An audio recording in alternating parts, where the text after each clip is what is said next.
All right, let's take on a new series here. I went out and I bought all three Robert movies. The first Robert is out of print. I had to buy this on eBay. The second one I got used at a record store. And the third one I got at Walmart. Now, I ran past this at Walmart and I looked online and I literally cannot find it for sale anywhere else. It's not even on Walmart.com. It's literally only in the store that I went to. I haven't checked other Walmarts to find out if it's there or not, but I can't find it on anything except for Amazon for pre-order, and it doesn't come out till October 31st. So I'm not exactly sure why Walmart has it, but it does. So I don't know. These movies have a decent cult following. I couldn't really get to watch the third one, and I wanted to review the series when I saw the third one, so I said screw it and I bought it. And me being me, I have to have the other ones if I'm going to have this one, so I ended up spending like $30 to get all these. So I hope that was worth it. Getting on to the movie. Now, this is based on the true story, almost like an Annabelle, where the doll is thought to be possessed. It's kept in a glass case. Same basic concept. I guess that the Chucky doll from Child's Play was based supposedly on this doll. And if you take a picture without the doll's permission, you're supposed to be cursed for all eternity. Stuff like that. So now, getting into this movie, I think that what I was surprised about is that this movie is very serious. I mean, very, very serious. Very few doll films that I've seen. I love killer doll movies. I'll say that right out. Like, I'm a big fan, even of the dumb ones, like Pinocchio's Revenge, which I get made fun of for a lot, that I like that movie, but I really enjoy it. Dolly Dearest, or Dolls, or Demonic Toys, or, I've seen a ton of doll movies over the years, and very rarely, besides like Child's Play, and even the latter Child's Play is like Bride and Seed, are, silly. They're comedic, and most doll films that you watch they don't take themselves seriously. I think it's because doll films are hard to take seriously. It's a 2-foot little, stuffed doll. How scary can it be? But if you've seen Child's Play, it can be very scary. It can be very effective. Or if you've seen, Dolly Dearest, or, as I said, Pinocchio's Revenge, it can be silly. It can be creepy. It can be anything. So I think, but it's hard to get that balance. And I think that I will say, for as low budget as this movie is, I think it's well made. Now, I would say that it is more of a drama than a horror movie, for sure.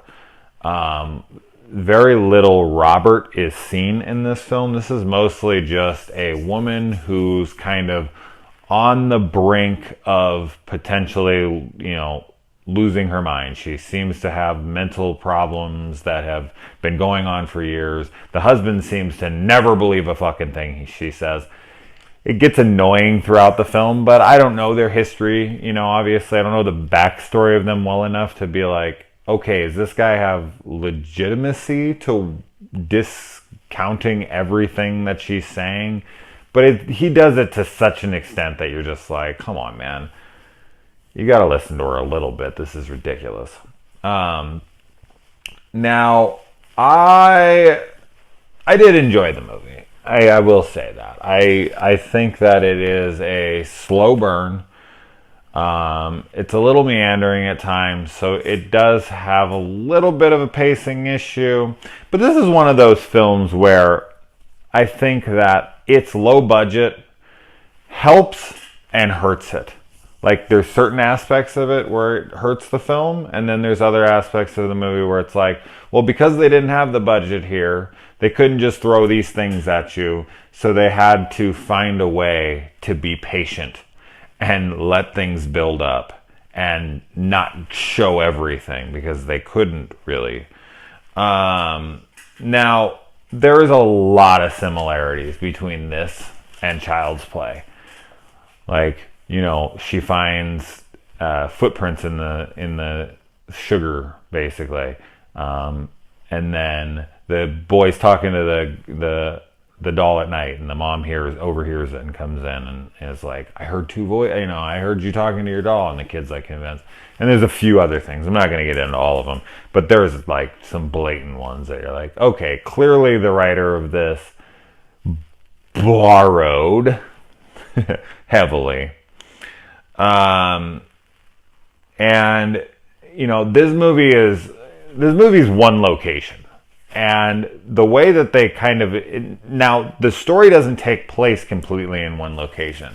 There's a few scenes where they're in a car, or they're like investigating something across town in front of an apartment, or going to another person's house and answering the door. Now, I am almost positive, in fact, I bet everything on it, that everything in this movie was shot at this one house. All the exterior locations were just this house at different angles, or different, back door versus the front door, or, when they're in the car, everything's done from low angles so that you can't see what's outside the windows, because I guarantee they're just literally sitting in a car. Like, everything, and which I appreciate heavily. When I see stuff like that in film, I've done low budget stuff like this, like not, a feature film or anything, but it's some shorts with friends, and it's fun figuring out how to make up locations when you don't have them. And I think that this film does that very well. I feel like it's not like obvious that they're not somewhere. It's like, no, they play it well enough. Another thing that I was pleasantly surprised about is that the acting in this movie, especially from the mom, is very good. I enjoyed it. There isn't anyone that stands out as terrible. Kid actors are tough. They're usually not great. So if you can find one that's even decent, you're doing well. And this kid was fine. I mean, he wasn't amazing, but he wasn't bad at all. So getting to the negatives, I didn't even say what this movie is about, but I mean, it's so basic in its concept that it was almost even worth mentioning. A disgruntled nanny is, let go, so she gives the kid the doll, and the doll is terrorizing the house, and of course they think it's the kid. Very similar to Child's Play. So it's basically exactly the same. I always call movies like this that are ripoffs of something like this, but to a lower. People call them like poor man's versions. I call it the Equate version, which ironically I got a Robert and the Toy Maker from Walmart. I mean, that's what I always think. This is like the Equate version. If you don't know what Equate is, that's Walmart's brand where they rip off other products and make them, cheaper. This is basically the Equate version of Child's Play. But, much like the products like that, they're almost as good. Like, do I think this movie's almost as good as Child's Play? No, I do not. Because Child's Play is the definitive, doll movie. I don't think anyone would have the balls to dispute that. It is the doll movie. There really isn't a fucking killer doll movie out there that could touch it. But I think this is a good effort for such a low budget film. I really did. Now, okay, as I said, let's get into the negatives. The whole there's footprints, like in Child's Play. Then they do it across the thing. The sugar, I don't know what it is in this movie, but it's something like that. They do it twice. He does it through that, and then he does it through paint the second time. And both times they pan to his feet to show you it was Robert. And it's like, did I really need to see that the second time? Did you need to just recycle that and do it again? We got it. It's Robert. And that's it. I feel like one flaw in Child's Play, which this is just being nitpicky, I guess. It's not really a flaw. And I feel like this movie could have been better at that. Is Child's Play reveals that Chucky is doing it over Andy a little too quickly. I feel like that they could have played off of, because at that time, nobody knew who Chucky was. This is a brand new property. It was a completely new thing. No one knew if Chucky was alive or not. And I feel like in the opening 20 minutes that they really make you wonder, is it Andy? or is it Chucky? And when Chucky comes to life and you see, like, I think it's when he goes to kill his partner and you see his hand, you know, the plastic hand go up and turn on the thing, it was like, okay, it is Chucky. And that was kind of like, oh, like, I don't know, I think it would have been better if they would have saved it for Miss Barkley when she's about to throw him in the fire and he comes to life. I think that would have been a better reveal for Chucky. Like, oh shit, it really is Chucky. Like, I think they should have made when he goes to kill the partner more Randy. Anyway, let's not talk too much about Child's Play. But I feel like that's something they could have done here. But I feel like because of the feet thing, overemphasizing it, it does reveal that it is Robert. I mean, so anyway, there's a scene in this movie where the new cleaning lady or whatever comes over to clean the house, and when they're gone, she falls down the stairs and almost dies, and she has to be taken out. And the husband then suggests when they get home, after the chick is taken away by the ambulance, that they should just go out for the night and have dinner and hire a babysitter. It's like, come on, dude. When someone almost dies in your house, it's not a time to go out and relax and, you know, sit down and have drinks and have a day. And she's opposed to it, which I was like, okay, thank you. But he's just so pushy. Now, that isn't really a flaw in the film, more a flaw in the character, I guess. But it just seems so unrealistic that anyone would suggest such a thing right after a near death in the house. I know that this film was super low budget, so they couldn't really show Robert much, because any time that he was on the screen and he had to have any kind of motion to him, that was probably a pain in the ass. And very little time does he move in this movie. Mostly it's just, you know, stationary shots of him sitting there, and how much of him can they show before it gets watered down. It's like, okay, the doll is creepy. I don't know if I find the doll creepy or not. Like, I look at the doll and it looks very, I don't know, cheaply made. Like, I was trying to figure out the whole time whether or not this doll seemed creepy. It's got the mismatched eyes like Annabelle. I think this movie is around the exact same time as Annabelle. I think it's like 2015, and I think Annabelle's 2014, so I think they ripped that off. He has red hair like Chucky, but the face is a little different than either of those. So I don't know. The doll, I'm unsure of the doll.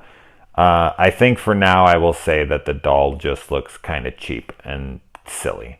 But I'm waiting for the next one, the next two actually, because I think those will have a little bit bigger of a budget, and maybe we'll hear. That's another thing. Robert never speaks in the movie, and that was kind of a bummer. I was like, oh, we're not going to see him speak, but I'm guessing that's yet again.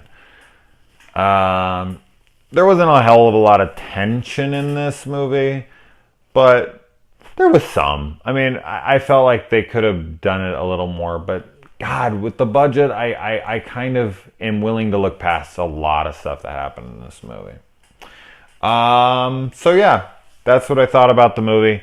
I'm going to give a quick spoiler to the ending. So if you're going to watch this and you want to know, for anyone who's seen it, I am going to talk about that now.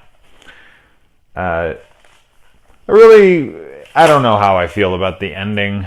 I'm not sure exactly what they're trying to say, but it is a full-blown ripoff of Halloween 4. I mean, the fucking dad is running a bath, and then the son comes out covered in blood with a dripping blade and is holding it up, and, you know, the person's at the bottom of the stairs screaming, no, no, no. I mean, could it be more of a blatant ripoff of Halloween 4's ending? Jesus. I was like, come on, man. You've already ripped off a Child's Play enough. Do we really need to go off and rip off Halloween 4 now? So I'm not sure with that ending. Obviously, maybe that was written with a no sequel in mind, and then this became like the number 8, like on the UK charts for like rentals or something. Like, so I don't know if they were trying to say that the kid did it, But it can't be, obviously, because you see the doll moving in the movie, so it can't be that. I don't know. Like, the doll now possessed him, I guess. I must just be stupid here. I guess that's what happens. The doll moved into the sun, right? That's what happened. I'm just kind of figuring this out as I said it. Now I feel stupid because I think that's pretty obvious. But whatever. Anyway, it's late. It's like 2 in the morning. I need to go to sleep. But that's how I feel. So if you've seen it, let me know. Gurge, if you're watching this, I want to see your comments. All right. Good night.